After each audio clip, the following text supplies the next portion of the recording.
That was, it might look like my post on Wednesday where you hold tension in the back of your hip.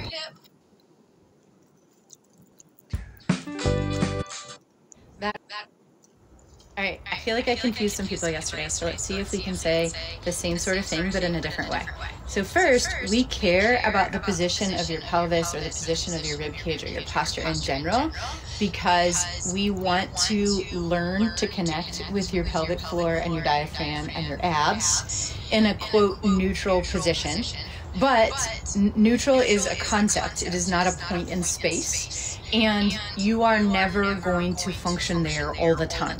You're going to move in and out of it, but it's a good concept for learning because it helps your brain to be able to make these connections to your pelvic floor and your abs. But in reality, all motion is good motion, and we just don't want to get stuck. We don't want to.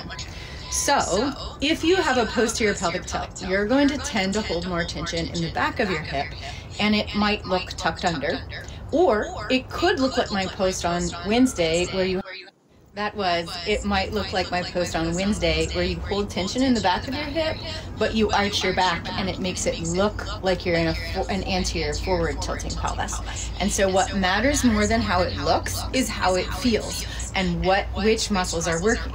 So if you're holding tension in the back of your hip, you don't have as much function going on in the front of your hip.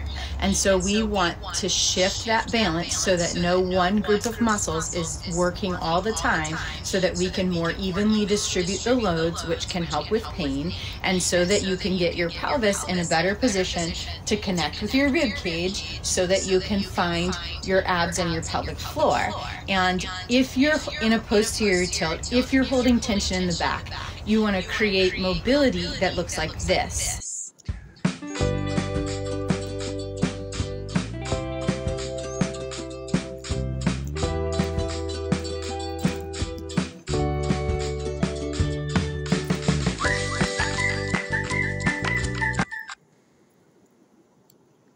No one knows how far it goes.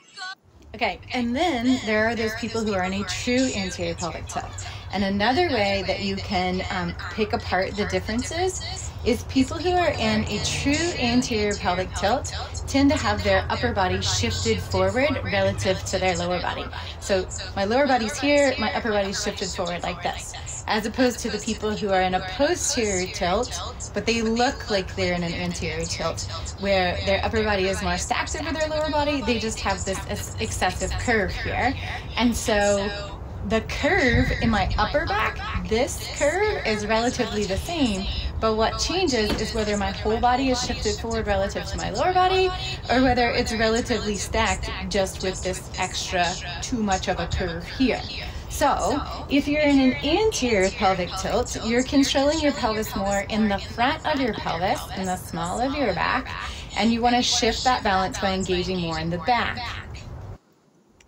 But what matters more than what it looks like is what it feels like. So if you have a hard time engaging your abs, if you have limited mobility in your hip flexors, and you have a hard time turning on your glutes, tomorrow I'm going to have a post for you with all kinds of hip flexor mobility ideas, but you also are going to want to strengthen your glutes and your abs, and here are some ideas on that.